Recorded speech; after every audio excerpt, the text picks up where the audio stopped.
ಪ್ರೀತಿಯ ವಿದ್ಯಾರ್ಥಿಗಳೇ, ನಾನು ಚೇತನ, ಗಣಿತ ಶ್ರೀ ಶಕ್ತಿ ದೊಡ್ಡಾತ್ಮರ ಪ್ರೌಢಶಾಲೆ ಚುಂಚನಕುಪ್ಪೆ, ಬೆಂಗಳೂರು.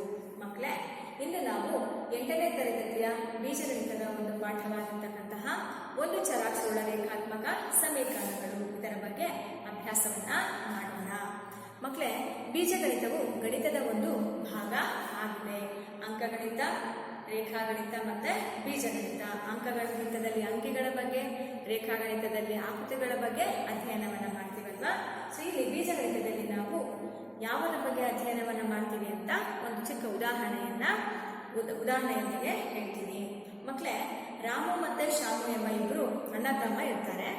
ರಾಮುವಿನ ಹುಟ್ಟಿದಬ್ಬ ಇರುತ್ತೆ. ಅದಕ್ಕೋಸ್ಕರ ತಾಯಿ ಏನ್ ಮಾಡ್ತಾಳೆ, ಮನೆಯಲ್ಲಿ ಅವ್ರಿಗೆ ಇಷ್ಟವಾಗಿರ್ತಕ್ಕಂತಹ ಜಾಮೂನ್ಗಳನ್ನ ತಯಾರಿಸುತ್ತಾಳೆ.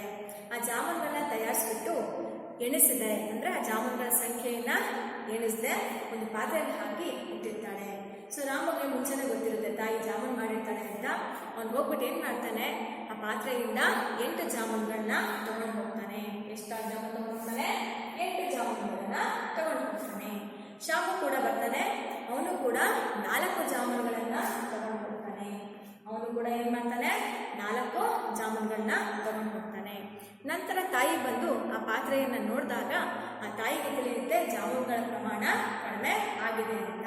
ಅವಾಗ ಏನ್ ಮಾಡ್ತಾಳೆ, ಅವಳು ಮುಂಚೆನೆ ಅವಳು ಆ ಜಾಮೂನ್ಗಳ ಸಂಖ್ಯೆಯನ್ನ ತಿಳ್ಕೊಂಡಿರಲ್ಲ.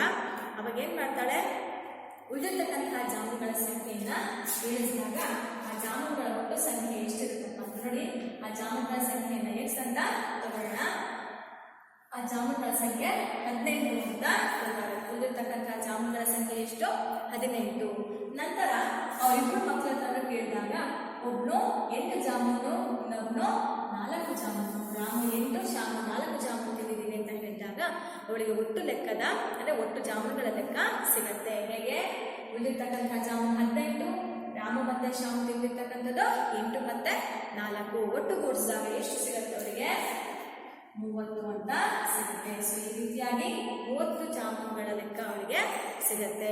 ಇದೇ ರೀತಿ ಯಾವುದೇ ಒಂದು ವಸ್ತುಗಳ ಸಂಖ್ಯೆ ಆಗಿರ್ಬೋದು, ಯಾವುದೇ ಒಂದು ವಸ್ತುಗಳ ಬೆಲೆ ಆಗಿರ್ಬೋದು, ಪಡ್ಕೊಳ್ತಕ್ಕಂತಹ ಒಂದು ಗಣಿತ ಭಾಗವನ್ನ ನಾವೇನಂತ ಕರಿತೀವಿ ಮಕ್ಕಳ? ಬೀಜ ಗಣಿತ. ಇಲ್ಲಿ ನಾವು ಈ ಬೀಜ ಗಣಿತದಲ್ಲಿ ಚರಾಕ್ಷರಗಳು, ಬೀಜ ಪದಗಳ ಬಗ್ಗೆ ಬೀಜ ಪದಗಳನ್ನು ನಾವು ಬಳಕೆಯನ್ನ ಮಾಡ್ಕೊತೀವಿ. ಹಾಗಾದ್ರೆ ಈ ಸ್ಥಿರಾಂಕ, ಬೀಜ ಪದ, ಚರಾಕ್ಷರಗಳು ಅಂದ್ರೆ ಏನು? ಜಸ್ಟ್ ಒಂದು ಪುನರ್ವರ್ಣನವನ್ನ ಮಾಡ್ಕೊಳ್ಳೋಣ. ಚರಾಕ್ಷರಗಳು ಅಂದ್ರೆ ಏನು? ಚರಾಕ್ಷರಕ್ಕಿಂತ ಮುಂಚೆ ಸ್ಥಿರಾಂಕಗಳು, ಸ್ಥಿರವಾಗಿರ್ತಕ್ಕಂತಹ ಅಂಕಗಳು ಅಥವಾ ಸ್ಥಿರವಾಗಿರ್ತಕ್ಕಂತಹ ಸಂಕೇತಗಳು, ನಿರ್ದಿಷ್ಟವಾಗಿರ್ತಕ್ಕಂತಹ ಬೆಲೆ ಉಳ್ಳ ಸಂಕೇತಗಳನ್ನ ನಾವೇನಂತ ಕರಿತೀವಿ? ಸ್ಥಿರಾಂಕ ಅಥವಾ ಕಾನ್ಸ್ಟೆಂಟ್ ಅಂತ ಕರಿತೀವಿ. ಮಕ್ಕಳ, ಈ ಒಂದು ಸ್ಥಿರಾಂಕಗಳ ಬೆಲೆಗಳು ಯಾವುದೇ ಕಾರಣಕ್ಕೂ ಬದಲಾವಣೆ ಆಗೋದಿಲ್ಲ. ಅವುಗಳಿಗೆ ನಿರ್ದಿಷ್ಟವಾಗಿರ್ತಕ್ಕಂತಹ ಬೆಲೆಗಳು ಇರ್ತವೆ. 3, 5, π, 1/2, -4, 9, 10, 100, 1000, 500 ಈ ರೀತಿಯಾಗಿ ಅವುಗಳ ಬೆಲೆ ಯಾವುದೇ ಕಾರಣಕ್ಕೂ ಬದಲಾವಣೆ ಆಗೋದಿಲ್ಲ. ಹಾಗೆ ಚರಾಕ್ಷರಗಳು ಇದಕ್ಕೆ ಆಪೋಸಿಟ್, ಅಂದ್ರೆ ಇದಕ್ಕೆ ವಿರುದ್ಧವಾಗಿರ್ತಕ್ಕಂಥದ್ದು. ಈ ಒಂದು ಚರಾಕ್ಷರಗಳಿಗೆ ನಿರ್ದಿಷ್ಟವಾಗಿರ್ತಕ್ಕಂತಹ ಬೆಲೆಗಳು ಇರೋದಿಲ್ಲ. ನಿರ್ದಿಷ್ಟ ಬೆಲೆಯನ್ನು ಹೊಂದಿರದ ಸಂಕೇತಗಳು ಈ ಚರಾಕ್ಷರಗಳಾಗಿರ್ತವೆ. 2x, x/y, x+y, 3x/y, a+b, ab/2 ಈ ರೀತಿಯಾಗಿರ್ತಕ್ಕಂಥದ್ದೆಲ್ಲವೂ ನಾವೇನಂತ ಕರಿತೀವಿ? ಚರಾಕ್ಷರಗಳು. ಆಯ್ತಾ? ಈ ಚರಾಕ್ಷರಗಳಿಗೆ ನಾವು ಇಂಗ್ಲಿಷ್ ಅಕ್ಷರಗಳು, ಚಿಕ್ಕ ಅಕ್ಷರಗಳು, ಸ್ಮಾಲ್ ಇಂಗ್ಲಿಷ್ ಆಲ್ಫಾಬೆಟ್ಸ್ ಅಂತ ಕರಿತೀವಲ್ಲ, ಆ ಚಿಕ್ಕ ಅಕ್ಷರಗಳನ್ನ ನಾವು ಬಳಕೆ ಮಾಡ್ಕೊತೀವಿ. A to Z ಯಾವುದಾದ್ರು ನೀವು ತಗೋಬಹುದು. ಅವುಗಳಿಗೆ ನಿರ್ದಿಷ್ಟವಾಗಿರ್ತಕ್ಕಂಥ ಬೆಲೆ ಇರೋದಿಲ್ಲ. ಅವಶ್ಯಕತೆಗೆ ಅನುಗುಣವಾಗಿ, ಸಂದರ್ಭಕ್ಕೆ ಅನುಗುಣವಾಗಿ ಏನ್ ಮಾಡ್ತವೆ, ಬೆಲೆಗಳನ್ನ ಬದಲಾವಣೆ ಮಾಡ್ಕೊತವೆ. ಈಗ ಈ ಸ್ಥಿರಾಂಕ ಮತ್ತೆ ಚರಾಕ್ಷರಗಳ ಒಟ್ಟು ಸಂಯೋಗವನ್ನ ನಾವೇನಂತ ಕರಿತೀವಿ? ಬೀಜ ಪದಗಳು. ಅವೆರಡುಗಳ ಒಂದು ಸಂಯೋಗವನ್ನ ಬೀಜ ಪದಗಳು ಅಂತೀವಿ. ಆ ಸಂಯೋಗ ಹೇಗಿರ್ಬೇಕಪ್ಪ ಅಂದ್ರೆ, ಇದು ಸ್ಥಿರಾಂಕ, ಇದು ಒಂದು ಚರಾಕ್ಷರ. ಅವುಗಳ ಮಧ್ಯೆ ಏನಿರಬೇಕು? ಗುಣಾಕಾರ. 2x ಅಂದ್ರೆ 2 × x ಅಥವಾ 2/3 × x, 2/3 × x ಆಗಿರ್ಬೋದು, ಅಥವಾ x/y ಆಗಿರ್ಬೋದು, ಭಾಗಾಕಾರ. ಆಮೇಲೆ -4y² ಆಗಿರ್ಬೋದು. ಆಯ್ತಾ? ಈ ರೀತಿ ಗುಣಾಕಾರ ಆಗಿರ್ಬೋದು ಅಥವಾ ಭಾಗಾಕಾರ ಅಂದ್ರೆ ಗುಣಲಬ್ಧ ಅಥವಾ ಭಾಗಲಬ್ಧ. ಆಯ್ತಾ, ಯಾವುದೇ ಚರಾಕ್ಷರ ಮತ್ತೆ ಯಾವುದೇ ಒಂದು ಸ್ಥಿರಾಂಕಗಳ ಒಟ್ಟು ಸಂಯೋಗ ಅಂದ್ರೆ ಅವುಗಳ ಗುಣಲಬ್ಧ ಮತ್ತೆ ಅವುಗಳ ಭಾಗಲಬ್ಧಗಳನ್ನು ನಾವು ಬೀಜ ಪದಗಳು ಅಂತ ಕರಿತೀವಿ.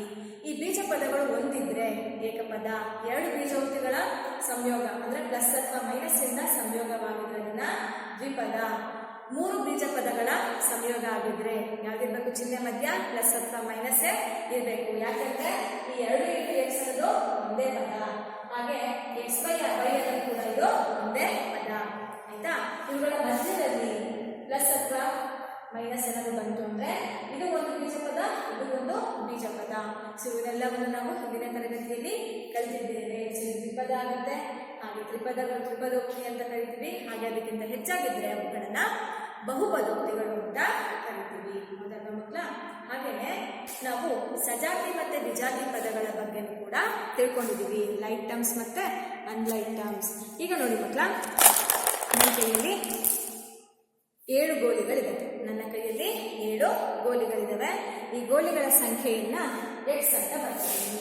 ಗೋಲಿಗಳ ಸಂಖ್ಯೆಯನ್ನ x ಅಂತ ಬರ್ಕೊತೀನಿ. 7 ಗೋಲಿಗಳಿರೋದ್ರಿಂದ ಅಲ್ಲಿ 7x ಅಂತ ಆಯ್ತು. ಅರ್ಥ ಆಯ್ತಾ? ಹಾಗೆ ನನ್ನ ಹತ್ರ 3 ಕ್ಯಾಪ್ಗಳಿದ್ದಾವೆ. ಇದು 3 ಬಾಟಲ್ನ ಒಂದು ಕ್ಯಾಪ್ ಅಂತ ತಗೊಂಡ್ರೆ ಈ 3 ಕ್ಯಾಪ್ಗಳ ಒಂದು ಬೆಲೆಯನ್ನ y ಅಂತ ಕೊಡ್ತೀನಿ. ಸೊ 3 ಕ್ಯಾಪ್ಗಳು ಬೆಲೆ ಅಂತ ಬರ್ಕೊತೀನಿ 3y. ಆಯ್ತಾ? ಇವಾಗ ಈ 7 ಗೋಲಿಗಳಿಗೆ 3 ಕ್ಯಾಪ್ ಅನ್ನ ಸೇರಿಸ್ತಾ ಇದ್ದೀನಿ. ಸೊ ಒಟ್ಟು ಎಷ್ಟು ಬಂತು ನಮಗೆ ಮೊತ್ತ?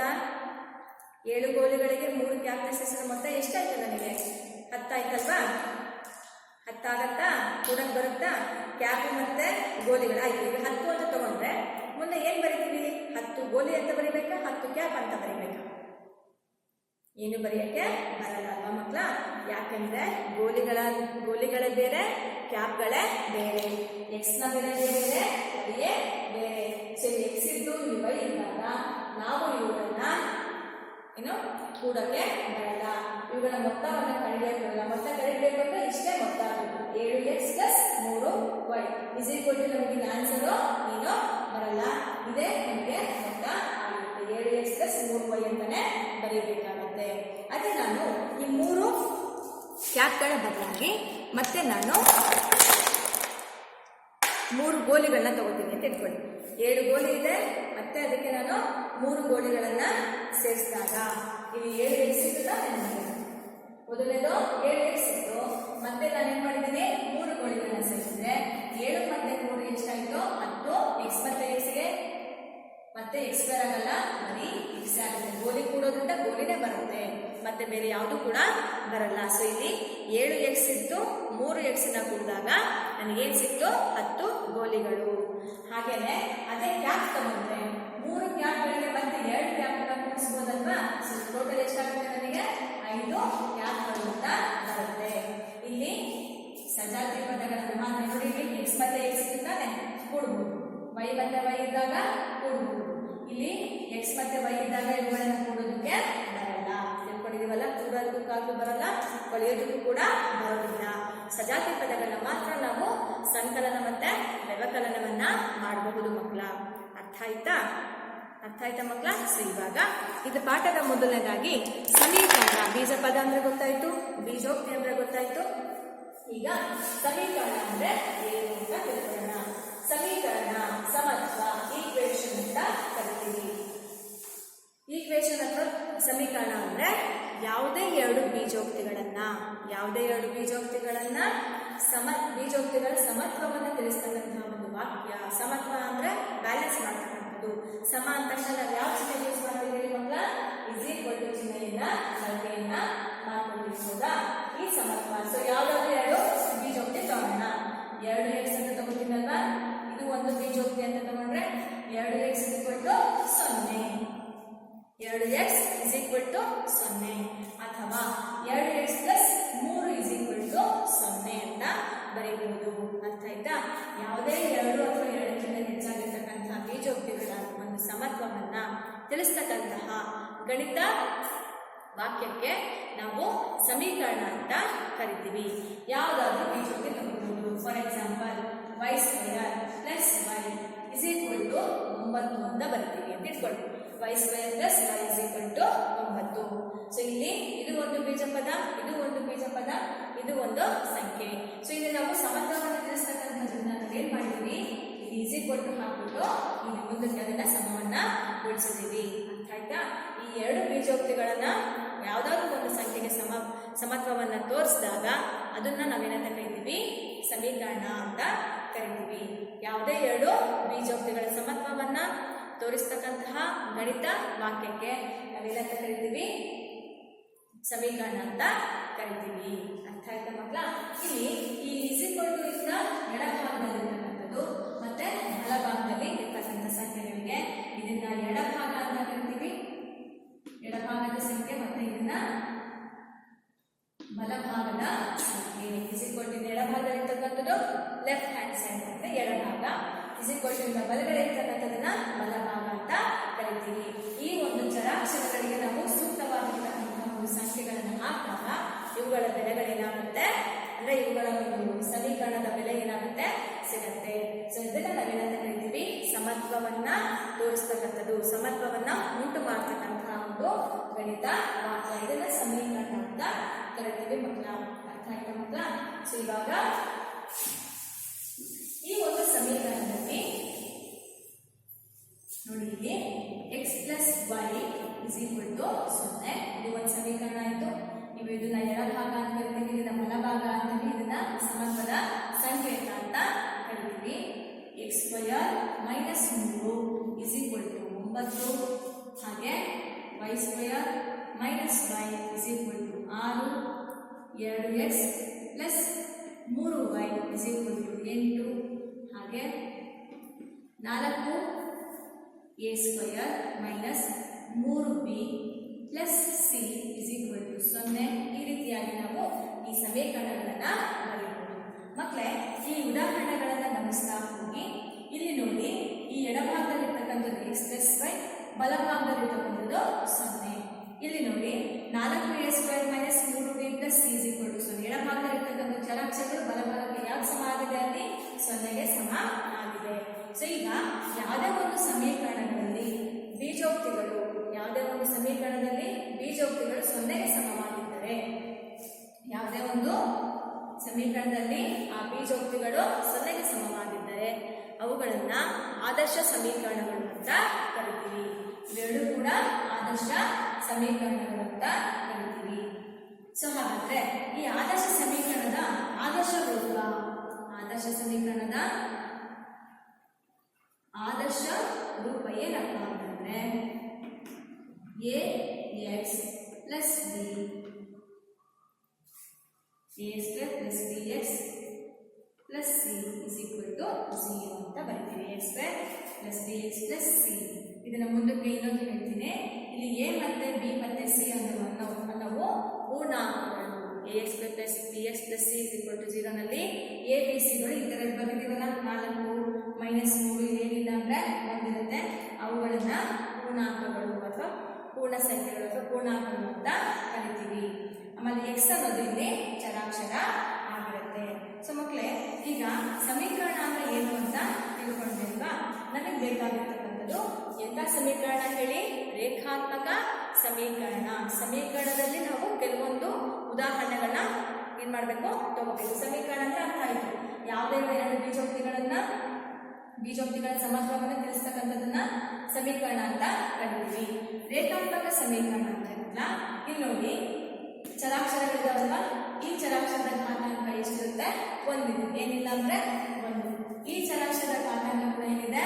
1 ಇದೆ. ಇಲ್ಲಿ x ಅನ್ನೋದು ಚರಾಕ್ಷರ, ಅದ್ರ ಘಾತಾಂಕ ಏನಾಗಿದೆ ಹೇಳಿ? 2 ಇದೆ. ಇಲ್ಲಿ y ಅನ್ನೋದು ಚರಾಕ್ಷರ, ಅವುಗಳಲ್ಲಿ y ನ ಚರಾಕ್ಷರ 1 ಕೂಡ ಇದೆ. ಸರಿ, ಚರಾಕ್ಷರದ ಘಾತಾಂಕ 1 ಇದೆ, 2 ಇದೆ. ನಾವು ಯಾಕೆ ತಗೋಬೇಕು? ಗರಿಷ್ಠ ಘಾತವನ್ನ ತಗೋಬೇಕು. ಅವುಗಳ ಗರಿಷ್ಠ ಘಾತ ಎಷ್ಟಿದೆ? 2 ಇದೆ. ಇಲ್ಲಿ ನೋಡಿ ಮಕ್ಕಳ, ಇಲ್ಲಿ x ನ ಚರಾಕ್ಷರದ ಘಾತಾಂಕ ಎಷ್ಟಿದೆ? 1 ಇದೆ. y ನ ಚರಾಕ್ಷರದ ಘಾತಾಂಕ ಎಷ್ಟಿದೆ? 1 ಇದೆ. ಇಲ್ಲಿ a ಮತ್ತೆ b ಮತ್ತೆ c ಅನ್ನವು ಚರಾಕ್ಷರಗಳು. a ನ ಘಾತಾಂಕ ಏನಿದೆ? 2 ಇದೆ. ಇಲ್ಲಿ ನೋಡಿದಾಗ ರೇಖಾತ್ಮಕ ಸಮೀಕರಣ, ಲೀನಿಯರ್ ಈಕ್ವೇಶನ್ ಅಂತ ಕರಿತೀವಿ. ಯಾವುದೇ ಒಂದು ಸಮೀಕರಣದಲ್ಲಿ ಇರ್ತಕ್ಕಂತಹ ಚರಾಕ್ಷರಗಳ ಘಾತಾಂಕವು, ಯಾವುದೇ ಒಂದು ಸಮೀಕರಣದಲ್ಲಿ ಇರ್ತಕ್ಕಂತಹ ಚರಾಕ್ಷರದ ಘಾತಾಂಕವು ಎಷ್ಟಿರಬೇಕು? 1 ಆಗಿದ್ರೆ ಅದನ್ನ ಏನಂತ ಕರಿತೀವಿ? ರೇಖಾತ್ಮಕ ಸಮೀಕರಣಗಳು ಅಂತ ಕರಿತೀವಿ. ರೇಖಾತ್ಮಕ ಸಮೀಕರಣ ಅಂದ್ರೆ ಚರಾಕ್ಷರಗಳು ಇರ್ತಾವಲ್ಲ, ಅವುಗಳ ಪವರ್ ಅಂದ್ರೆ ಅವುಗಳ ಒಂದು ಘಾತಾಂಕ ಎಷ್ಟಿರ್ಬೇಕು ಮಕ್ಕಳ? ಒಂದಿರ್ಬೇಕು. ಇಲ್ಲಿ ನೋಡಿ ಎಕ್ಸ್ ಬಂದಿದೆ, ವೈ ಬಂದಿದೆ, ಹಾಗಾಗಿ ಇದು ಕೂಡ ಒಂದು ರೇಖಾತ್ಮಕ ಸಮೀಕರಣ ಆಗುತ್ತೆ. ಇಲ್ಲಿ ನೋಡಿ ಇಲ್ಲಿ ಎಕ್ಸ್ ಚರಾಕ್ಷರದ ಘಾತಾಂಕ ಎಷ್ಟಿದೆ? 2 ಇದೆ, ಹಾಗಾದ್ರೆ ಇದು ರೇಖಾತ್ಮಕ ಸಮೀಕರಣ ಆಗಲ್ಲ. ಇಲ್ಲಿ ವೈನ ಚರಾಕ್ಷರಗಳಿದಾವಲ್ವಾ, ಇವುಗಳ ಒಂದು ಘಾತಾಂಕ ಏನಿದೆ? 2 ಇದೆ, ಗರಿಷ್ಠ ಘಾತಾಂಕ 2 ಇರೋದ್ರಿಂದ ಇದು ಕೂಡ ಒಂದು ರೇಖಾತ್ಮಕ ಸಮೀಕರಣ ಆಗಲ್ಲ. ಇಲ್ಲಿ ನೋಡಿ 2x + 3y ಇದೆ, ಎಕ್ಸ್ ಮತ್ತೆ ವೈ ಚರಾಕ್ಷರಗಳಿದಾವಲ್ವಾ, 2 ಚರಾಕ್ಷರಗಳು, ಅವುಗಳ ಘಾತಾಂಕ 2 ಕೂಡ ಏನೇನಾಗಿದ್ದಾವೆ? 1 1 ಅಂತಾನೆ ಇದೆ, ಹಾಗಾಗಿ ಇದು ಕೂಡ ಒಂದು ರೇಖಾತ್ಮಕ ಸಮೀಕರಣ ಆಗುತ್ತೆ. ಇಲ್ಲಿ ನೋಡಿ ಇಲ್ಲಿ ಎ ಬಿ ಸಿ ಅನ್ನೋದು ಚರಾಕ್ಷರಗಳು, ಇವುಗಳಲ್ಲಿ ಗರಿಷ್ಠ ಘಾತ ಇರ್ತಕ್ಕಂಥದ್ದು ಹೇಗೆ ಎಷ್ಟು? 2 ಇವುಗಳಿಗೆ ಒಂದೊಂದೇ ಇದೆ, ಬಟ್ ಹೇಗೆ ಗರಿಷ್ಠ ಘಾತ ಎಷ್ಟಿದೆ? ಗರಿಷ್ಠ ಘಾತಾಂಕ ಯಾವಿದೆ? ಇಲ್ಲಿ 2 ಇದೆ. ಇವುಗಳನ್ನು ನಾವು ರೇಖಾತ್ಮಕ ಸಮೀಕರಣ ಅಂತ ಹೇಳೋದಿಲ್ಲ, ಇವುಗಳನ್ನು ವರ್ಗಾತ್ಮಕ ಸಮೀಕರಣಗಳು ಅಂತ ಕರಿತೀವಿ. ಹಾಗೆ ಪವರು 3 ಇತ್ತು ಅಂತ ಹೇಳ್ಬೋದು, a cube - 4 0 ಅಂದ್ರೆ ಇಲ್ಲಿ ಘಾತಾಂಕ ಏನಿದೆ? 3 ಇದೆ. ಇವುಗಳು ರೇಖಾತ್ಮಕ ಸಮೀಕರಣ ಆಗುವುದಿಲ್ಲ, ಇವುಗಳು ಧನಾತ್ಮಕ ಸಮೀಕರಣ ಅಂತ ಕರಿತೀವಿ. ಸೊ ಹಾಗಾದ್ರೆ ರೇಖಾತ್ಮಕ ಸಮೀಕರಣ ಅಂದ್ರೆ ಮಕ್ಕಳ? ಯಾವುದೇ ಒಂದು ಸಮೀಕರಣದಲ್ಲಿರ್ತಕ್ಕಂಥ ಚರಾಕ್ಷರ ಘಾತಾಂಕವು 1 ಆಗಿದ್ರೆ ಅವುಗಳನ್ನ ರೇಖಾತ್ಮಕ ಸಮೀಕರಣ, ಲೀನಿಯರ್ ಈಕ್ವೇಶನ್ ಅಂತ ಕರಿತೀವಿ. ಅರ್ಥ ಆಯ್ತಾ? ಈಗ ಸಮೀಕರಣ ಅಂತ ತಿಳ್ಕೊಂಡ್ವಿ, ರೇಖಾತ್ಮಕ ಸಮೀಕರಣ ಅನ್ನೋದನ್ನ ತಿಳ್ಕೊಂಡ್ವಿ. ಹಾಗಾದ್ರೆ ಒಂದು ಚರಾಕ್ಷರಗಳ ರೇಖಾತ್ಮಕ ಸಮೀಕರಣಗಳು ಅಂತ ಇದೆ, ಒಂದು ಚರಾಕ್ಷರ ಇರುವ ರೇಖಾತ್ಮಕ ಸಮೀಕರಣಗಳು. ಇಲ್ಲಿ ನೋಡಿ ಮಕ್ಕಳ, ರೇಖಾತ್ಮಕ ಸಮೀಕರಣಗಳು ಅಂದ್ರೆ ಗೊತ್ತಾಯ್ತು, ಎಕ್ಸ್ ಇದೆ, ವೈ ಇದೆ, 2 ಚರಾಕ್ಷರ ಇದೆ. ಆಮೇಲೆ ಇನ್ನೊಂದು ಯಾವ್ದಿದೆ? ಎಕ್ಸ್ ಇದೆ, ವೈ ಇದೆ, ಇಲ್ಲಿ ಕೂಡ 2 ಚರಾಕ್ಷರ ಇದೆ. ಫಾರ್ ಎಕ್ಸಾಂಪಲ್ ಈಗ 2a + 3b = 4 ಅಂತ ಇದ್ರೆ ಇದು ಕೂಡ ರೇಖಾತ್ಮಕ ಸಮೀಕರಣ ಆಗತ್ತಾ? ಆಗತ್ತೆ. ಯಾಕೆ? ಎ ಮತ್ತೆ ಬಿ ಅನ್ನೋದು 2 ಚರಾಕ್ಷರಗಳು, ಅವುಗಳ ಗರಿಷ್ಠ ಘಾತಾಂಕ ಎಷ್ಟಿದೆ? 2 ಕೂಡ 1 1 ಅಂತಾನೆ ಇದೆ. ಇದು ಕೂಡ ಒಂದು ರೇಖಾತ್ಮಕ ಸಮೀಕರಣ ಆಗತ್ತೆ. ಇಲ್ಲಿ ಇನ್ನೂ ಕೆಲವೊಂದು ಉದಾಹರಣೆ ತಗೊಂಡು ನೋಡಿ ಮಕ್ಕಳ. x² + x = 6, 2y - 3 = 4y, 6x - 3 - 4 = 5 ಅಂತಿದೆ. xy 4x - 6x = 9, 5p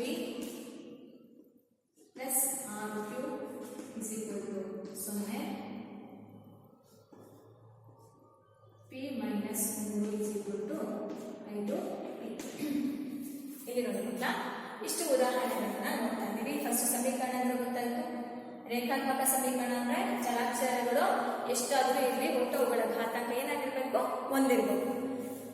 ಈಗ ಒಂದು ಚರಾಕ್ಷರ ರೇಖಾತ್ಮಕ ಸಮೀಕರಣ ಅಂದ್ರೆ ಅಲ್ಲಿ ಇರ್ತಕ್ಕಂಥ ರೇಖಾತ್ಮಕ ಸಮೀಕರಣಗಳಲ್ಲಿ ಚರಾಕ್ಷರ ಏನಾಗಿರ್ಬೇಕು? ಬರೀ ಒಂದೇ ಚರಾಕ್ಷರ ಇರಬೇಕು. ಎಕ್ಸ್ ಇದ್ರೆ ಎಕ್ಸ್ ಇರಬೇಕು, ವೈ ಇದ್ರೆ ವೈ ಇರಬೇಕು, ಝೆಡ್ ಇದ್ರೆ ಝೆಡ್ ಇರಬೇಕು, ಎ ಇದ್ರೆ ಎ ಇರಬೇಕು. ಮತ್ತೆ x² y² ಯಾವುದು ಕೂಡ ಬರಂಗಿಲ್ಲ. ಯಾಕೆ ಹೇಳ್ರಿ? ಅವು ರೇಖಾತ್ಮಕ ಸಮೀಕರಣ ಆಗೋದಿಲ್ಲ. ಯಾಕೆ? ಘಾತಾಂಕ ಏನಾಗಿದೆ? ಅಲ್ಲಿ 2 ಇದೆ. ಇಲ್ಲಿ ನೋಡಿ x² + x = 6 ಇದೆ. ಇಲ್ಲಿ ಚರಾಕ್ಷರ ಏನು ಒಂದೇ ಇದೆ. ಇಲ್ಲಿ x² ಇದೆ, ಇಲ್ಲಿ x ಇದೆ, ಇಲ್ಲಿ x ಇದೆ. ಆದ್ರೆ ಘಾತಾಂಕ ಏನಾಗಿದೆ? ಇಲ್ಲಿ 2 ಇದೆ. ಗರಿಷ್ಠ ಘಾತಾಂಕ ಏನಾಗಿದೆ? ಗರಿಷ್ಠ ತಗೋಬೇಕಲ್ಲಿ, ಹೈಯೆಸ್ಟ್ ಪವರ್ ಇದೆ. ಎಷ್ಟಿದೆ? ಗರಿಷ್ಠ ಘಾತ 2 ಇರೋದ್ರಿಂದ ಇದು ರೇಖಾತ್ಮಕ ಸಮೀಕರಣ ಆಗೋದಿಲ್ಲ. ಇಲ್ಲಿ ನೋಡೋಣ, ಇಲ್ಲಿ ಏನಿದೆ? ಚರಾಕ್ಷರ y ಇದೆ, ಇಲ್ಲೂ ಕೂಡ y ಇದೆ. ಹಾಗಾದ್ರೆ ಒಂದೇ ಚರಾಕ್ಷರ ಇದೆ ಅಂತ y ಮತ್ತೆ y, y² ಮತ್ತೆ y ಇಲ್ಲ. ಎರಡಕ್ಕೂ ಘಾತಾಂಕ ಏನಿದೆ? 1 ಇದೆ. ಹಾಗಾದ್ರೆ ಇದೇನಾಗುತ್ತೆ? ಒಂದು ಚರಾಕ್ಷರ ಉಳ್ಳ ರೇಖಾತ್ಮಕ ಸಮೀಕರಣ ಆಗುತ್ತೆ. ಯಾಕಂದ್ರೆ ಒಂದೇ ಚರಾಕ್ಷರ ಇದ್ದು ಅವುಗಳ ಘಾತಾಂಕವು 1 ಇದ್ರೆ ಅವುಗಳನ್ನ ಒಂದು ಚರಾಕ್ಷರವುಳ್ಳ ರೇಖಾತ್ಮಕ ಸಮೀಕರಣ ಅಂತ ಕರಿತೀವಿ. ಇಲ್ಲಿ ನೋಡಿ ಎಕ್ಸ್ ಮಾತ್ರ ಇದೆ, ಆದ್ರೆ ಅದರ ಘಾತಾಂಕ ಏನಾಗಿದೆ? ಹೈಯೆಸ್ಟ್ ಡಿಗ್ರಿ ಎಷ್ಟಿದೆ? 3 ಇದೆ ಮಕ್ಕಳ. ಹಾಗಾದ್ರೆ ನಮಗಿದು ಒಂದು ಚರಾಕ್ಷರವುಳ್ಳ ಸಮೀಕರಣ ಆಗಿದೆ, ಬಟ್ ರೇಖಾತ್ಮಕ ಸಮೀಕರಣ ಆಗಿಲ್ಲ. ಅಕಸ್ಮಾತ್ ನಮಗಿದು 3 ಇಲ್ಲಪ್ಪ ಅಂದ್ರೆ ಏನಾಗುತ್ತೆ? ಇದು ಸರಳ ರೇಖಾತ್ಮಕ ಅಂದ್ರೆ ಒಂದು ಚರಾಕ್ಷರವುಳ್ಳ ಸರಳ ರೇಖಾತ್ಮಕ ಸಮೀಕರಣ ಆಗುತ್ತೆ. ಅದರಲ್ಲಿ ಘಾತಾಂಕ ಎಷ್ಟಿದೆ? ಹೇಳಿರಿ, ಘಾತಾಂಕ 3 ಇದೆ. ಹಾಗಾದ್ರೆ ಇದು ರೇಖಾತ್ಮಕ ಸಮೀಕರಣ ಆಗಲ್ಲ. ಇಲ್ಲಿ ನೋಡಿ ಚರಾಕ್ಷರ ಎಕ್ಸ್ ಇದೆ, ಇದು ಕೂಡ ಎಕ್ಸ್ ಇದೆ. ನಿಮ್ಗಡೆ ಅದರ ಸಮೀಕರಣ ಎಷ್ಟು ಬೇಕಾದ್ರೂ ಇರ್ಬೋದು. ಬೇಕಿದ್ರೆ 4/2 ಇರ್ಬೋದು, ಇಲ್ಲಿ 6/5 ಇರ್ಬೋದು, ಏನ್ ಬೇಕಾದ್ರೂ ಇರ್ಬೋದು. ಬಟ್ ಚರಾಕ್ಷರಗಳಿರಲ್ಲ, ಈ ಚರಾಕ್ಷರಗಳು ಒಂದೇ ಇರಬೇಕು. ಹಾಗೆ ಅವುಗಳ ಘಾತಾಂಕಗಳು ಸಮ ಅಂದ್ರೆ 1ಕ್ಕೆ ಸಮ ಆಗಿರ್ಬೇಕು. ಇಲ್ಲಿ x ಘಾತ 1 ಇದೆ, ಇಲ್ಲೂ ಕೂಡ x ಘಾತ 1 ಇದೆ. ಇದು ಕೂಡ ಒಂದು ಚರಾಕ್ಷರದ ರೇಖಾತ್ಮಕ ಸಮೀಕರಣ ಆಗುತ್ತೆ. ಇಲ್ಲಿ ನೋಡಿ 5p + 6p. ಇಲ್ಲಿ ಚರಾಕ್ಷರ ಘಾತಾಂಕಗಳು ಸೇಮ್ ಇದ್ದಾವೆ, ಒಂದೊಂದಿದೆ ಘಾತಾಂಕ, ಆದ್ರೆ ಇವುಗಳು ರೇಖಾತ್ಮಕ ಸಮೀಕರಣ ಆಗುತ್ತೆ. ಆದ್ರೆ ಒಂದು ಚರಾಕ್ಷರ ರೇಖಾತ್ಮಕ ಸಮೀಕರಣ ಆಗೋದಿಲ್ಲ. ಯಾಕಂದ್ರೆ p ಇದೆ ಮತ್ತೆ ಇಲ್ಲಿ q ಇದೆ. ಅಲ್ಲಿ ಆ ಒಂದು ಚರಾಕ್ಷರಗಳು ಏನಾಗಿದ್ದಾವೆ, ಬೇರೆ ಬೇರೆ ಆಗಿದ್ದಾವೆ. ಇಲ್ಲಿ q ಬದಲಾಗಿ p ಅಂತ ತಗೊಂಡ್ರೆ ಅದು ಒಂದು ಚರಾಕ್ಷರ ರೇಖಾತ್ಮಕ ಸಮೀಕರಣ ಆಗುತ್ತೆ. ಅರ್ಥ ಆಗ್ತದೆ ಮಕ್ಕಳ? ಇಲ್ಲಿ ನೋಡಿದ್ರೆ p - 3 = 5p. p ಅನ್ನೋದು ಚರಾಕ್ಷರ, ಇಲ್ಲಿ ಕೂಡ p ಇದೆ, ಅದರ ಘಾತಾಂಕ ಒಂದೇ ಇದೆ, ಇದರ ಘಾತಾಂಕ ಒಂದೇ ಇದೆ. ಸೊ ಚರಾಕ್ಷರ ಒಂದೇ ಇದ್ದು ಅವುಗಳ ಘಾತಾಂಕ ಕೂಡ 1ಕ್ಕೆ ಸಮ ಆಗಿರೋದಿಲ್ಲ. ಇವನ್ನ ನಾವೇನಂತ ಕರೀಬಹುದು ಮಕ್ಕಳ? ಒಂದು ಚರಾಕ್ಷರವುಳ್ಳ ರೇಖಾತ್ಮಕ ಸಮೀಕರಣ ಅಂತ ಕರೆಯಲಿಕ್ಕೆ ಸಾಧ್ಯ ಆಗತ್ತೆ. ಅರ್ಥ ಆಯ್ತಲ್ವಾ? ಸೊ ಈಗ ಈ ಒಂದು ಚರಾಕ್ಷರ ರೇಖಾತ್ಮಕ ಸಮೀಕರಣಗಳನ್ನ ಬಿಡಿಸುವಿಕೆ ಅಂತ ಹೇಳ್ತೀವಿ. ಹಾಗೆ ಅದಕ್ಕಿಂತ ಮುಂಚೆ ಈ ಒಂದು ಚರಾಕ್ಷರ ರೇಖಾತ್ಮಕ ಸಮೀಕರಣದ ಆದರ್ಶ ರೂಪ ಏನಪ್ಪ ಅಂದ್ರೆ ax + b = 0. ಇದು ಇದರ ಆದರ್ಶ ರೂಪ. ಇದು ಒಂದು ಚರಾಕ್ಷರ ರೇಖಾತ್ಮಕ ಸಮೀಕರಣದ ಆದರ್ಶ ರೂಪ. ಇಲ್ಲಿ ಒಂದು ಕಂಡೀಷನ್ ಇದೆ ಮಕ್ಕಳ, a ≠ 0, a ಮತ್ತೆ b ಗಳು ಪೂರ್ಣಾಂಕಗಳು.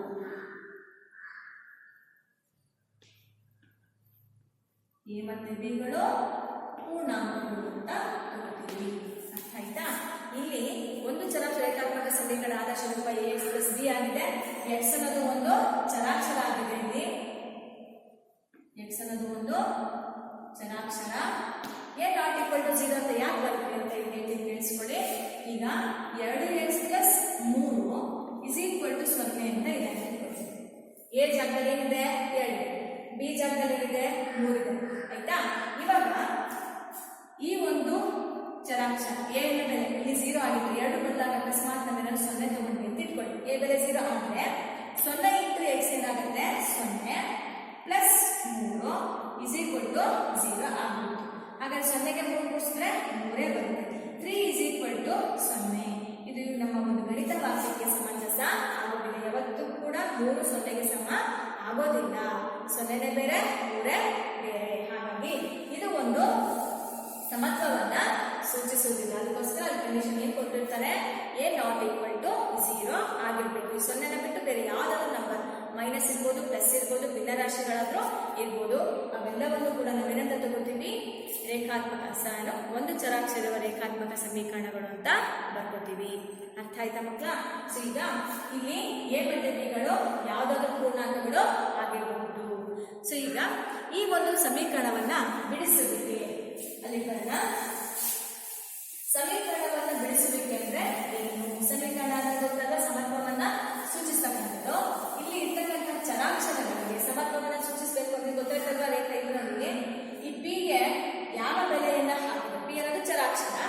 ಈ ಒಂದು ಸಮೀಕರಣದಲ್ಲಿ p ಗೆ ಯಾವ ಬೆಲೆ ಹಾಕಿದ್ರೆ ಎಡಭಾಗ ಮತ್ತೆ ಬಲಭಾಗಗಳು ಸಮ ಆಗುತ್ತೆ. ಅರ್ಥ ಆಯ್ತಾ? ಈಗ ಫಾರ್ ಎಕ್ಸಾಂಪಲ್ ನಾವು ತರಕಾರಿ ಏನಾದ್ರು ತರಕ್ ಹೋದಾಗ ಆ ತರಕಾರಿ ವ್ಯಾಪಾರಿ ಏನ್ ಮಾಡಿರ್ತಾರೆ? ಆ ಒಂದು ತಕ್ಕಡಿಯನ್ನ ಇಟ್ಕೊಂಡಿರ್ತಾರೆ. ಆ ತಕ್ಕಡಿಯಲ್ಲಿ ಏನ್ ಮಾಡ್ತಾರೆ? ಒಂದ್ ಕಡೆ ಒಂದು ತೂಕದ ಒಂದು ವೇಯಿಂಗ್ ಕಲ್ಲನ್ನ ಇಟ್ಟಿರ್ತಾರಲ್ವಾ, ತೂಕ ಮಾಡ್ತಕ್ಕಂಥ 1 kg 2 kg ಕಲ್ಲು ಇಟ್ಟಿರ್ತಾರೆ. ಈ ಕಡೆಗೆ ನಾವು ಆಗ್ತಕ್ಕಂಥ ಒಂದು ವಸ್ತುವಿಗೆ ತಟ್ಟೆಯನ್ನ ಇಟ್ಟಿರ್ತಾರೆ. ಸೊ ಯಾವಾಗ ಈಗ ನಮಗೆ ಈ ಇಂಬ್ಯಾಲೆನ್ಸ್ ಆಗಿರುತ್ತೆ, ಒಂದು ತಟ್ಟೆ ಕೆಳಗೆ ಒಂದು ತಟ್ಟೆ ಮೇಲೆ ಇರುತ್ತೆ. ಸೊ 1 kg ಟೊಮೆಟೊ ಹಾಕಬೇಕು ಅಂದಾಗ ಅವನೇನ್ ಮಾಡ್ತಾ ಹೋಗ್ತಾನೆ? ಟೊಮೆಟೊಗಳನ್ನ ಹಾಸ್ಬಿಟ್ಟು ಅದರಲ್ಲಿ ಹಾಕ್ತಾನೆ. ಎರಡು ಕೂಡ ಸಮ ಯಾವಾಗ ಆಗುತ್ತೆ? ಇದರಲ್ಲಿ ಇರ್ತಕ್ಕಂಥದ್ದು 1 kg ಇದ್ದಾಗ ಈ ಟೊಮೆಟೊನ ಒಂದು ಪ್ರಮಾಣ ಕೂಡ ಎಷ್ಟಕ್ಕೆ ಸಮ ಆಗಿರ್ಬೇಕು? 1 kg ಸಮ ಆದಾಗ 2 ತಕ್ಕಡಿಗಳ ಒಂದು ತಟ್ಟೆ ಏನಾಗುತ್ತೆ? ಬ್ಯಾಲೆನ್ಸ್ ಆಗುತ್ತೆ. ಅರ್ಥ ಆಯ್ತಾ? ಸಮ ಆಗುತ್ತೆ. ಇಲ್ಲ ಅಂದ್ರೆ ಒಂದು ಮೇಲೆ ಒಂದು ಕೆಳಗೆ ಇಂಬ್ಯಾಲೆನ್ಸ್ ಆಗಿ ಇರುತ್ತೆ. ಏನಾಗಿರುತ್ತೆ, ಅಸಮತೋಲನ ಉಂಟಾಗಿರುತ್ತೆ. ಆಯ್ತಾ? ಸೊ ಇದೇ ತರನೇ ಇಲ್ಲಿ ಹೀಗೆ ನಾವು ಯಾವ ಬೆಲೆಯನ್ನ ಹಾಕಿದಾಗ ಈ ಎಡಭಾಗ ಮತ್ತೆ ಬಲಭಾಗ ಸಮತ್ವವನ್ನ ಹೊಂದುತ್ತೆ. ಅರ್ಥ ಆಯ್ತಾ? ಇದನ್ನ ಬಿಡಿಸೋದನ್ನ, ಆಯ್ತಾ, ಈ ಒಂದು ಪರಿಹಾರವನ್ನ ಕಂಡುಹಿಡಿಯೋದನ್ನ, ಈ ಮೂಲಗಳನ್ನ ಕಂಡುಹಿಡಿಯೋದನ್ನ ಸಮೀಕರಣ ಬಿಡಿಸುವಿಕೆ ಅಂತ ಕರಿತೀವಿ. ಸೊ ಹಾಗಾಗಿ ಸಮೀಕರಣ ಬಿಡಿಸುವಿಕೆ ಅಂತ ಏನಂತ,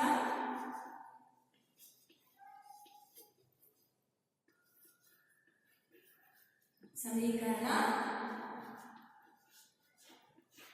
ಬಿಡಿಸುವಿಕೆ ಯಾವುದೇ ಒಂದು, ಫಾರ್ ಎಕ್ಸಾಂಪಲ್ ನೋಡಿ ಮಕ್ಕಳ, ಇಲ್ಲಿ x plus 3 is equal to 0 ಅಂತ ಇದೆ. ಇದು ಒಂದು ಸಮೀಕರಣ, ಒಂದು ಚರಾಚರ ರೇಖಾತ್ಮಕ ಸಮೀಕರಣ. ಈಗ ಇದನ್ನ ಬಿಡಿಸೋದ್ರ ಅರ್ಥ ಏನು? ಎಕ್ಸ್ಗೆ ನಾವು ಯಾವ ಬೆಲೆಯನ್ನ ಹಾಕಿದಾಗ ಎಡಭಾಗದಲ್ಲಿರ್ತಕ್ಕಂಥ ಎಕ್ಸ್ ಪ್ಲಸ್ 3ರ ಬೆಲೆ 0 ಆಗುತ್ತೆ. ಅದನ್ನ ನಾವೇನಂತ ಕರಿತೀವಿ? ಮೂಲಗಳನ್ನ ಕಂಡುಹಿಡಿಯೋದಾಗಿರ್ಬೋದು, ಪರಿಹಾರ ಕಂಡುಹಿಡಿಯೋ ಒಂದು ವಿಧಾನಕ್ಕೆ ಸಮೀಕರಣ ಬಿಡಿಸುವಿಕೆ ಅಂತ ಕರಿತೀವಿ. ಇಲ್ಲಿ ನೋಡಿ, ಇದನ್ನ ಮಾಡಬೇಕು ಅಂತಂದಾಗ ಈ ಎಕ್ಸ್ ಜೊತೆಗಿರ್ತಕ್ಕಂತಹ ಪ್ಲಸ್ 3 ಸೇರ್ಕೊಳ್ತೆ ಅಲ್ವಾ, ಅಲ್ಲಿ ಯಾವುದೇ ಒಂದು ಸಂಖ್ಯೆಯನ್ನ ಒಂದು ಭಾಗದಿಂದ ಎಡಭಾಗದಿಂದ ಬಲಭಾಗ, ಬಲಭಾಗದಿಂದ ಎಡಭಾಗಕ್ಕೆ ಕಳಿಸಿದಾಗ ಅವುಗಳ ಚಿಹ್ನೆಗಳೇನಾಗ್ತವೆ? ಬದಲಾವಣೆ ಆಗುತ್ತೆ. ಪ್ಲಸ್ ಇದ್ದಿದ್ದು ಮೈನಸ್ ಆಗುತ್ತೆ, ಮೈನಸ್ ಇದ್ದಿದ್ದು ಪ್ಲಸ್ ಆಗುತ್ತೆ. ಇಲ್ಲಿ ನೋಡಿ ಈಗ ಎಕ್ಸ್ ಜೊತೆಗಿರ್ತಕ್ಕಂತಹ ಪ್ಲಸ್ 3 ಈ ಕಡೆ ಬರುತ್ತೆ. ಎಕ್ಸ್ ಇಕ್ವಲ್ ಏನಾಗುತ್ತೆ? ಪ್ಲಸ್ 3 ಇದ್ದಿದ್ದು ಮೈನಸ್ 3 ಆಯಿತು. ಹಾಗಾದ್ರೆ ಇಲ್ಲಿ ಈ ಒಂದು ಸಮೀಕರಣದ ಮೂಲ ಏನ್ ಬಂತು? ಎಕ್ಸ್ ಅಲ್ಲಿ ಏನ್ ಬಂತು? ಮೈನಸ್ 3. ಇದಕ್ಕೆ ನಾವು ಎಕ್ಸಾಂಪಲ್ ತಗೊಂಡು ನೋಡಿ, ಎಕ್ಸ್ ಅಲ್ಲಿ ಏನ್ ಬಂದಿದೆ? ಮೈನಸ್ 3 ಬಂದಿದೆ. ಮೈನಸ್ 3 ಇಲ್ಲೇನಿದೆ? ಎಕ್ಸ್ ಜಾಗದಲ್ಲಿ ಮೈನಸ್ 3 ಹಾಕಿದ್ರೆ ಮೈನಸ್ 3 ಬಂತು. ಪ್ಲಸ್ 3 ಸೇರಿಸಿದಾಗ ಪ್ಲಸ್ ಮೈನಸ್ ಏನ್ ಮಾಡಬೇಕು ಮಕ್ಕಳ?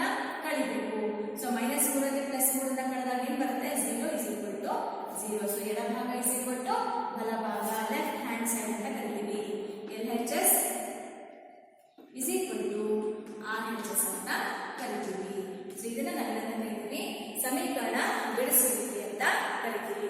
ಈಗ ಇನ್ನೂ ಒಂದು ಎಕ್ಸಾಂಪಲ್ ಹೇಳ್ತೀನಿ ನೋಡಿ ಮಕ್ಕಳ. 2x minus 6 is equal to 10. X minus 6 is equal to 10. ಇಲ್ಲಿ ನೋಡಿ, ಬಲಭಾಗದಲ್ಲಿ ನಮಗೆ 0 ಇರುತ್ತೆ ಅಂತ ಡೈರೆಕ್ಟ್ ಆಗಿ ಒಂದು ಸಂಖ್ಯೆನ ಆ ಕಡೆಗೆ ಕಳಿಸ್ಬೇಕು. ಈಗ ಬಲಭಾಗದಲ್ಲಿ ಕೂಡ ಒಂದು ಸಂಖ್ಯೆ ಇದೆ. X minus 6 is equal to 10. ಈಗ ಎಕ್ಸ್ ಗೆ ಯಾವ ಬೆಲೆಯನ್ನ ಹಾಕಿ ಆ ಎಕ್ಸ್ ನ ಬೆಲೆಯಿಂದ 6ನ್ನ ಕಳೆದ್ರೆ ನಮಗೆ 10 ಬರುತ್ತೆ. ಸೊ ಎಷ್ಟು ಒಂದು ಸಂಖ್ಯೆಯಿಂದ 6ನ್ನ ಕಳೆದ್ರೆ 10 ಬರಬೇಕು ಅಂದ್ರೆ ಆ ಸಂಖ್ಯೆ ಯಾವ್ದು ಇರ್ಬೋದು ನೋಡಿ ಹೇಳೋಣ. ಯಾವ ಸಂಖ್ಯೆಯಿಂದ 6 ಕಳೆದ್ರೆ 10 ಬರುತ್ತೆ? ನಮಗೆ ಎಷ್ಟು ಬರುತ್ತೆ? 16. 16ರಲ್ಲಿ 6 ಕಳೆದ್ರೆ 10. ಹಾಗಾದ್ರೆ 16 ಹೇಗೆ ಬಂತು? ಇಲ್ಲಿ ನೋಡಿ ಮಕ್ಕಳ, ಎಕ್ಸ್ ಈಕ್ವಲ್ ಟು ಇಲ್ಲಿ ಮೈನಸ್ ಆಗಿದೆ ಅಂತಾನೆ ಎಡಭಾಗದಲ್ಲಿ. ಆ ಮೈನಸ್ 6ನ್ನ ಏನ್ ಮಾಡಬೇಕು? ಬಲಭಾಗಕ್ಕೆ ಕಳಿಸಬೇಕು. ಬಲಭಾಗದಲ್ಲಿ ಆಲ್ರೆಡಿ 10 ಇದೆ, ಅದನ್ನ ಹಾಗೆ ಬರ್ಕೊಳ್ಳಿ. ಈ ಮೈನಸ್ ಆಗಿರೋದು ಏನಾಯ್ತು? ಪ್ಲಸ್ 6 ಆಯ್ತು. ಹಾಗಾದ್ರೆ ಎರಡಕ್ಕೂ ಕೂಡ ಒಂದೇ ಚಿಹ್ನೆ ಇದೆ, ಏನ್ ಮಾಡ್ಬೇಕು? ಕೂಡ್ಬೇಕು. 10 ಪ್ಲಸ್ 6 ಎಷ್ಟಾಯ್ತು? 16. ಸೊ ಎಕ್ಸ್ ನ ಬೆಲೆ ಎಷ್ಟು? 16. ಇಲ್ಲಿ ನೋಡಿ, ಇಲ್ಲಿ ಎಕ್ಸ್ ನ ಜಾಗದಲ್ಲಿ 16 ತಗೊಂಡೆ, 6 ಬರ್ಕೊಂಡೆ. ಸೊ 16ರಲ್ಲಿ 6ನ್ನ ಕಳೆದ್ರೆ ಎಷ್ಟು ಬಂತು? 10 ಇಸ್ ಈಕ್ವಲ್ ಟು 10. ಸೊ ಇಲ್ಲೂ ಕೂಡ ಎಡಭಾಗ ಮತ್ತೆ ಬಲಭಾಗಗಳು ಸಮ ಆಗಿದ್ದಾವೆ. ಅರ್ಥ ಆಗ್ತಿದೆ ಮಕ್ಕಳ? ಸೊ ಈ ರೀತಿಯಾಗಿ ನಾವು ಯಾವುದೇ ಒಂದು ಸಮೀಕರಣದ ಪರಿಹಾರವನ್ನ, ಮೂಲಗಳನ್ನ ಕಂಡುಹಿಡಿಯಬಹುದು. ಸೊ ಇಲ್ಲಿವರೆಗೂ ನಾವು ಏನ್ ತಿಳ್ಕೊಂಡ್ವಿ? ಸಮೀಕರಣ ಅಂದ್ರೇನು, ಹಾಗೆ ರೇಖಾತ್ಮಕ ಸಮೀಕರಣ ಅಂದ್ರೇನು, ಒಂದು ಚರಾಕ್ಷರ ರೇಖಾತ್ಮಕ ಸಮೀಕರಣ ಅಂದ್ರೇನು, ಅದರ ಆದರ್ಶ ರೂಪ ಅಂದ್ರೆ ಏನು, ಹಾಗೆ ಈ ಸಮೀಕರಣವನ್ನ ಬಿಡಿಸುವಿಕೆ, ಆ ಸಮೀಕರಣದ ಮೂಲಗಳನ್ನ ಯಾವ ರೀತಿ ಕಂಡುಹಿಡಿಯಬಹುದು ಅಂತ ತಿಳ್ಕೊಂಡ್ವಿ.